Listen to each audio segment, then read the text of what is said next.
இப்போ இன்னொரு நாய் பார்த்தீங்கன்னா ரிச்சின்னு சொல்லிட்டு செகண்ட் அந்த மாடலிங்கோட லைஃப்பில் ஒரு நாய் காட்டுவாங்க. அந்த ரிச்சின்றது அழகினுடைய குறியீடாக இருக்கும். அது ஒரு பப்பி மாதிரி இருக்கும், அழகாக இருக்கும். அது போய் அந்த இதில் மாட்டிக்கும். கிட்டத்தட்ட அந்த மாடலிங்கும் அதே மாதிரி தான், பயங்கர அழகாக இருப்பா. டப்புன்னு போய் அந்த ஆக்சிடென்ட் ஆனவுடனே அவளுமே அந்த நாயும் ஒரே மாதிரி கனெக்ஷனாக இருக்கும். மூணாவதாக காட்டுற நாய் வந்து ஒரு நாய் காட்ட மாட்டாங்க, நிறைய ஸ்டே டாக்ஸை காட்டுவாங்க. அவர் அந்த வயசானவர் அவருமே தெருவில் அப்படியே சுற்றிட்டு இருப்பார். அந்த நாய்கள் அப்படி தெரு நாய்களாகவே இருக்கும்.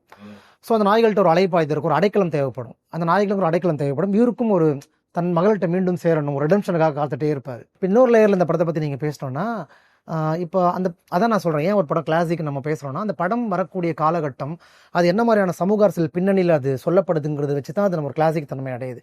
இப்போ அந்த படம் வரும்போது என்ன ஆச்சுன்னா, மெக்சிகோவில் வந்து கிட்டத்தட்ட 71 ஆண்டுகளாக ஆட்சி செய்த ஒரு கட்சி வந்து டிஸ்மேண்டல் ஆகுது, அவங்க மாறுறாங்க. ஸோ இப்போ இந்த மக்களுக்கு வந்து நல்லதோ கெட்டதோ 71 வருஷம் அவங்கள ஆண்டவங்க வந்து இல்லை, கிட்டத்தட்ட பல வருஷமாக அவங்கள பாதுகாத்து கொண்டிருந்த ஒரு அரசு இல்லை அவங்களுக்கு. இப்போ இந்த படத்தில் வந்து இது நான் சொல்லலை, இன்னாரட்டிவே ஒரு இன்டர்வியூவில் சொல்கிறாரு. அவர் என்ன சொல்கிறாருன்னா, 3 கதையிலுமே வந்து பார்த்தீங்கன்னா ஃபாதர் ஒரு பெரிய ரோல் ப்ளே பண்ணுதுன்னு சொல்கிறார், which mean absence. GT Holidays, South India's #1 travel brand. You know you are special when you're with GT Holidays.